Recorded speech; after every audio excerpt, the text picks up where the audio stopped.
We talked about it last segment. Dorian Thompson-Robinson struggled in his NFL debut. Post-game, though, he's not hanging his head about it.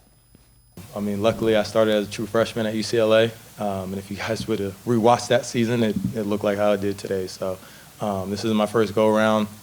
I let every one of those O-linemen know that this is, on me too.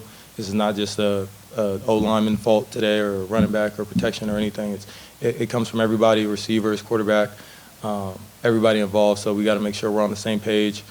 I know we had some switch outs at center with Poe getting hurt, but we got to have that next man up mentality and be able to roll guys in and still be flawless. So I know for me, backing up Deshaun and having to fill his role today, I could have been a lot cleaner on my part. So.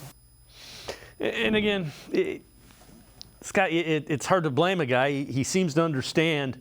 The question becomes, if you're really a serious playoff team like the Browns have acted like they are, do you want to rely on a fifth-round rookie? Yeah, that's an interesting question. And I've had that debate with guys. It's tough because you're committing so much money to Deshaun Watson that you're not going to have a high-paid backup, right? And I think in a perfect world, Jacoby Brissett is your backup quarterback. I think Jacoby wanted a place where he might have a chance to start, and Washington looked better than that. I don't think the Browns were going to pay him $6 million a year or whatever it turned out to be. I don't know that for a fact, but I think that's where you have to pinch some pennies when you're paying your quarterback that kind of money, and it's a tough decision. And I get it. I get the philosophy of, hey, every game's important. You want your backup quarterback to be able to come in and win games, and that makes a ton of sense. There's also a thought that, hey, if your quarterback misses time, you're kind of screwed anyway. And if he misses a ton of time, it doesn't matter. And why are you paying this backup a ton of money? So, I get the argument, but when the backup has a game like he did yesterday, it's certainly called into question, and it calls into question the decision to trade Joshua Dobbs just to move up 2 rounds in the draft from 7th to 5th round in 2024, when he would have had some experience that DTR just doesn't have.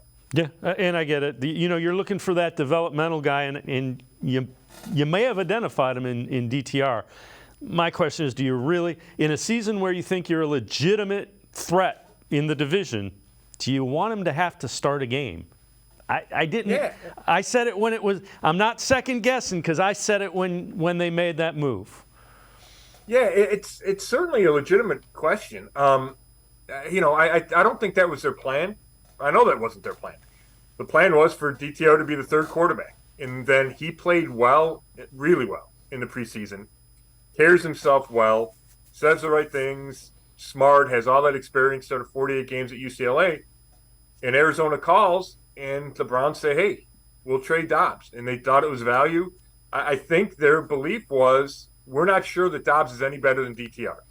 Now, that looks wrong right now with the way Dobbs is playing as a starter in Arizona, while he's keeping the seat warm from Kyler Murray, compared to how DTR played yesterday, right? It looks like it's a bad decision. That's what they get paid to make, right? Andrew Berry gets paid to make those types of decisions, and it certainly doesn't look worthy of just moving up 2 rounds in the draft. So I get it. I would just say my only kind of devil's advocate point was look around the league and say, I think it's Jake Browning in Cincinnati. Is he any better than DTR? I don't even know what his background is. He might not, I don't know who Patrick Mahomes' backup is, right? So I just think it's tough because I think any team that has who they think is an elite franchise quarterback, the backup is just a huge drop-off.